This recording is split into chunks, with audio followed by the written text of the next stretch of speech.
Après avoir traversé une zone rouge pour rejoindre l'Himalaya, au nord du Pakistan, je suis enfin arrivé dans le village de Karimabad, au cœur de la vallée de Hunza. Je suis ici pour rencontrer les populations locales, apparemment bien différentes du reste du pays et dont j'ai tant entendu parler depuis mon arrivée. Dans cette vallée, aux portes de la Chine, je m'apprête à faire des rencontres qui vont bouleverser ma vision du peuple pakistanais et m'aider à comprendre l'ampleur des vagues migratoires dans la région. Alors bienvenue à toi dans ce 9e épisode de la série de vlogs au Pakistan et bon voyage. Oh quel bonheur, ça fait un bien fou. Alors le problème c'est que ils parlent pas tous anglais. Regardez, est-ce que lui, il pourrait pas avoir une tête d'Europe de l'Est? Je me fais une petite intoxication alimentaire.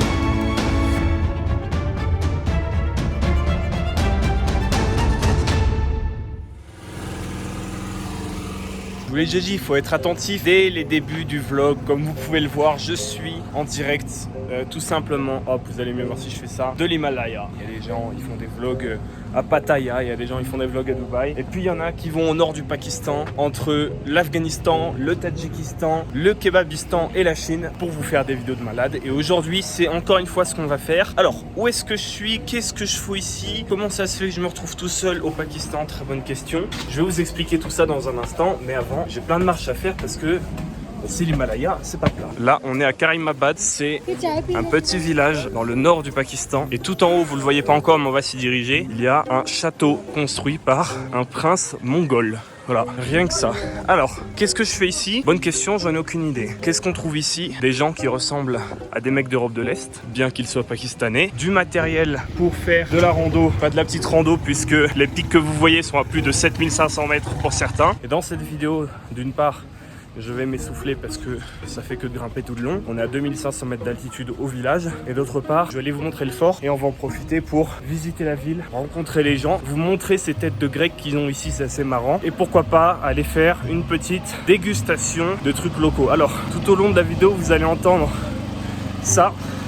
Savoir des générateurs. Il n'y a pas d'électricité dans la ville. Il a l'air d'avoir de réseaux communs. Tous les bâtiments.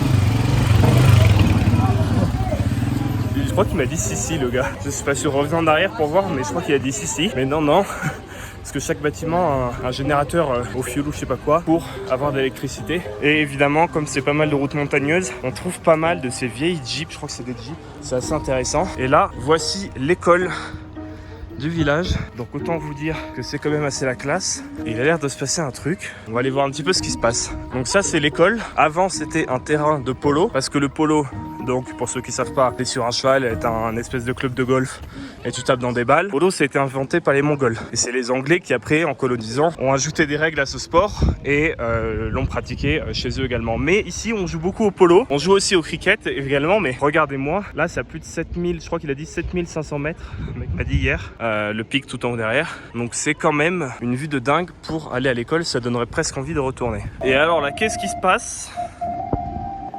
Il y a la foire au tracteur. La musique me met dans l'ambiance. Je n'ai aucune idée de là où je vais. Pourquoi est-ce qu'il met de la gadoue partout là? Je ne sais pas. Bon, c'est pas la première fois au Pakistan que je comprends pas trop ce qui se passe. Je voyage en solo et s'il y a bien un truc que j'ai appris en faisant pas mal de trips, c'est que c'est dans ce genre de situation qu'il faut y aller. On comprend pas ce qui se passe. Peut-être que je vais rien trouver, mais si j'y vais pas, je saurai jamais. Salam alaikum.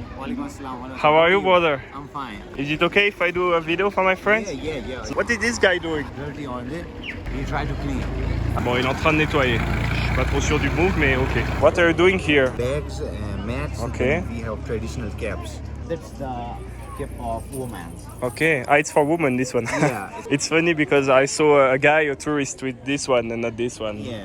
These are the mixed packing. Nice. Is it made here, like in the valley? It's local. This is special for inhale, breathing, and eye sightness. And it's really funny because you could really look like you're from East Europe or something, you know? Thank you. Yeah, like here people look really mixed, you know? A lot of people with blue eyes or green eyes. Yeah. Just like Sam. So if you wanna try any apricot nuts, it's apricot nuts. C'est le noyau des abricots. On va voir. This one is cool. I will maybe take you some. Which one I don't know. I need to decide. Lots of good things here. Gentiana. It's special for BP control. I think I will take you some pistache. Okay. How do you call it here? Pista. Pizza? Yeah. Okay. Same. I will take you one pizza. How is it to live here? Like, did you grow up here or you? Yeah. I'm glad here. You like your life here? Yeah, I love. Everyone say that here, you know, it's like nobody wants to move for work or something, everyone wants Because to stay. we're enjoying our life here. Yeah, Inside the mountains. thank you, brother. I wish you the best and I hope more people are going to come to Pakistan with this video. Okay. Inshallah. Nice to meet you. Yeah, Allah Hafiz. I love it. Eh bien voilà une bonne affaire de fête, une rencontre intéressante. C'est important aussi de dépenser son argent. Voilà les petites échoppes tenues par des locaux et pas seulement les gros hôtels ou les gros restos. Surtout dans cette région où voilà, au Pakistan et surtout ici dans le nord, il y avait quand même pas mal de touristes jusqu'au 11 septembre. Il y a d'autres vlogueurs derrière moi. Jusqu'au 11 septembre et puis après vous connaissez l'histoire, les Américains, etc. Et donc après le 11 septembre, il n'y a plus un seul touriste qui a pointé son nez ici pendant 10 ans. C'est revenu petit à petit. Mais ensuite, on a eu ce que vous savez, à savoir une pandémie. Du coup, c'est un peu, voire même très compliqué pour les gens ici, parce qu'à part le tourisme, il n'y a pas vraiment grand chose. Comme vous le voyez, les gens sont adorables. Les gens parlent un anglais. Franchement, je suis assez impressionné. Ah oui, aussi, les pistaches m'ont coûté 700 roupies, donc ça fait à peu près 3,20 €. Je ne vais pas commencer à regarder combien ça fait au kilo, etc. Franchement, je m'en fiche un petit peu. C'est des trucs régionaux. Et là, je vois un mec qui a vraiment de la gueule. Salam alaikum. I love your hat. Thank you. Good, very good in Pakistan. And is it a local thing to have the beer like this? No, I No. am only man. Only one in the whole Hunza Valley. Yeah, my brother is unique. He's your brother? Yeah, Who's the biggest brother? I am the biggest. Is the fort this way? This one for Baltic. Thank you guys. Allah Hafiz. Alors on va essayer de pas se faire écraser par une voiture qui lâche le frein. Franchement ici, les mecs qui conduisent, ils sont assez chauds hein, parce que c'est tendu de chez tendu. Et là il y a des papis qui m'ont arrêté. Salam alaikum, I'm filming, it's okay? English a bit? No, no. But the guard is not loud. I will come back tomorrow. Shukriya. I gave you my YouTube channel. You have your phone? No, not right now. Louis d'abord. Yes? Bon, alors en fait, ils m'ont dit oui, le fort est fermé. Je peux vous mettre cependant quelques petites images que j'ai filmées du fort. En fait, ils ont une famille royale, encore aujourd'hui, qui habite ailleurs dans la ville. Mais évidemment, ils n'ont plus de pouvoir ni rien politique, c'est juste culturel.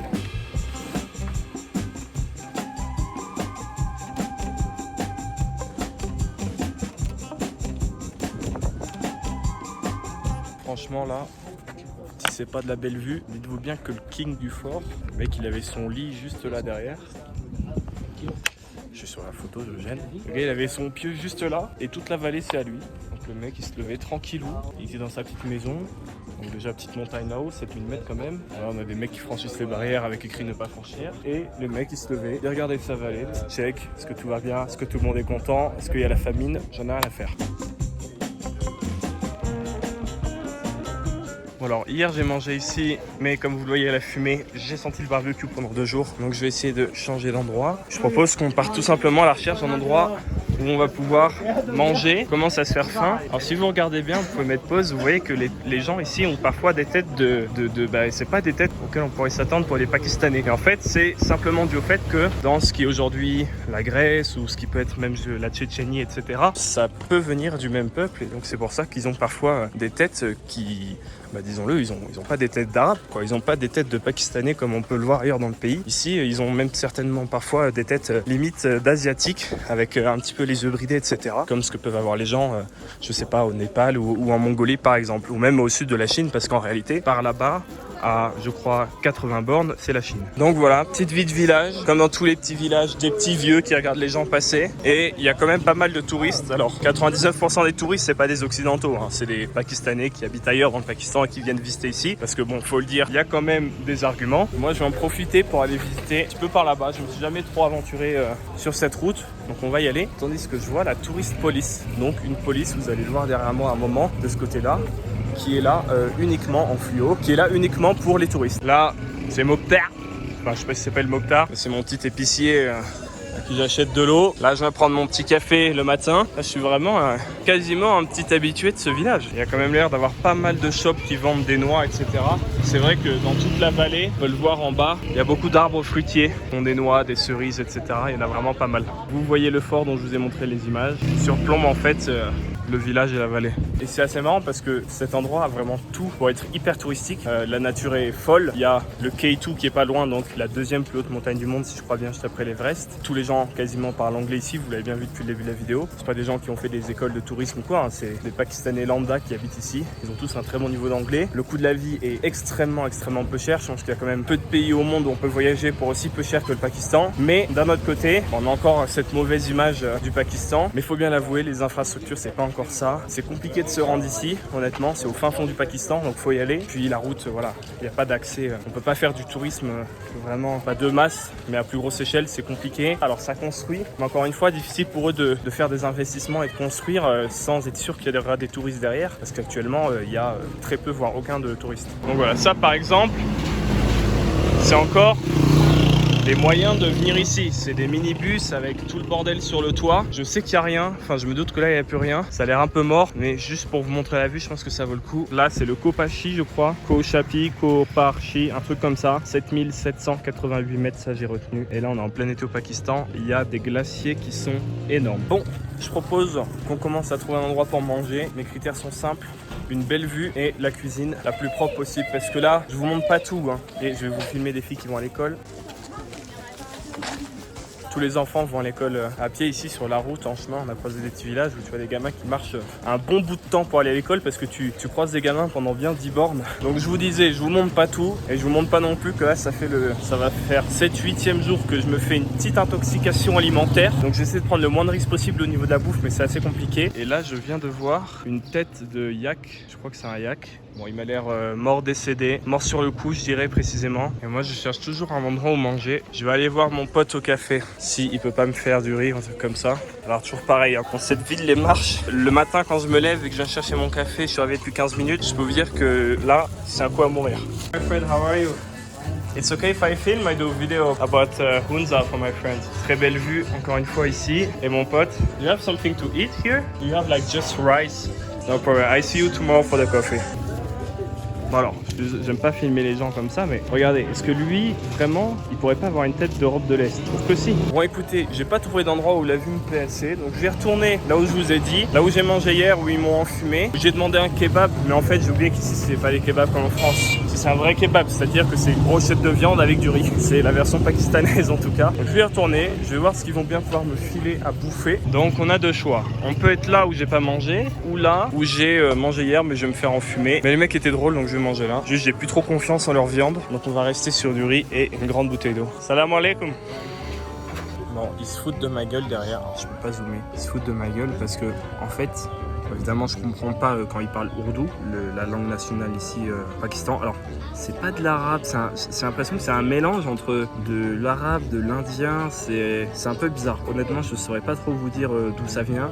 Ils écrivent comme on écrit de l'arabe, donc c'est de droite à gauche. Ça ressemble vachement, mais les lettres, c'est un peu différent. Et quand ils parlent, ça sonne pas comme quelqu'un qui parle arabe. Ça sonne un peu différent. Donc ça pour dire que comment est-ce que je sais qu'ils se foutent de ma gueule? En fait, ici, ils mettent beaucoup de mots anglais dans leurs phrases. Il a dû dire quelque chose, je suppose, comme il a déjà commandé, et l'autre il a dit avant, il a dit rice with rice, parce que j'ai demandé du riz avec du riz, parce que je peux rien ingérer avec d'autres. Et honnêtement, leur viande de l'autre jour, elle m'a pas mis très bien, donc ils sont très sympas, mais je leur fais plus confiance pour me faire bouffer de la viande. Et du coup, quand il a dit du riz avec du riz, ils sont tous tapés des barres. Je me suis retourné, je lui ai dit pourquoi tu rigoles, et il a rigolé encore plus fort. Donc je pense que j'ai fait mouche. Sinon, honnêtement, quand je vous dis que ça peut devenir touristique, regardez-moi cette vue de malade mental depuis un petit boui-boui avec des assiettes à 3 €. Bon, il manque juste une bonne bière allemande là. Ça fait 2 semaines sans alcool. J'ai pas essayé d'en chercher parce que je sais que c'est très compliqué. Puis je me dis pourquoi pas faire une cure. Il n'y a pas à dire, surtout quand il fait chaud comme ça là, une petite bière le soir, ça ferait du bien. Et surtout si tu as des questions sur le Pakistan, le budget, la sécurité, est-ce que c'est compliqué, est-ce que je suis tout seul, est-ce que je vais revenir, est-ce que je conseille des endroits, je vais faire une énorme vidéo FAQ sur le Pakistan, sur le voyage au Pakistan. Posez-les moi en commentaire et je piocherai dedans pour vous faire une énorme vidéo récapitulative une fois mon voyage terminé sur le Pakistan et sur tout ce qu'on peut penser, à tort ou non,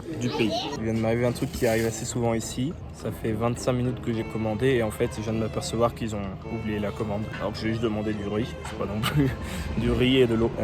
Voilà, donc on va pas se mentir, on est 2 tables. Donc voilà, c'est aussi des trucs quand même au Pakistan qui restent à améliorer. Problème. Mais bon, une fois que ça arrive, ça vaut quand même le coup d'attendre. Bon, alors ici les grains de riz sont assez longs, c'est des trucs locaux, je sais pas quel est c'est quoi la marque du riz ou le modèle. Je crois que c'est des carottes, mais des carottes mélangées avec un petit peu de chili et des raisins secs. Et surtout, on entend des générateurs un petit peu partout parce que, comme vous le voyez peut-être, voilà, le courant vient de sauter encore une fois. Bon, encore une leçon de générosité de la part des Pakistanais. Ils ont pas voulu que je paye le riz, ils m'ont juste fait payer le thé que j'ai bu et la bouteille d'eau, mais la portion de riz, ils voulaient pas. Hey, c'est good, my dear? Non, réponds pas surtout. Donc voilà, il y a vraiment qu'au Pakistan qu'il y a un resto qui refuse que tu leur payes la nourriture que tu manges. Parce que bon, pas que c'est un peu le business model, mais un peu quand même. Si vous aimez cette vidéo, je vous invite à cliquer sur celle qui apparaît à l'écran. Comme ça vous envoie directement vers l'épisode suivant. Donc je vous invite à cliquer sur la vidéo et je vous dis à la prochaine.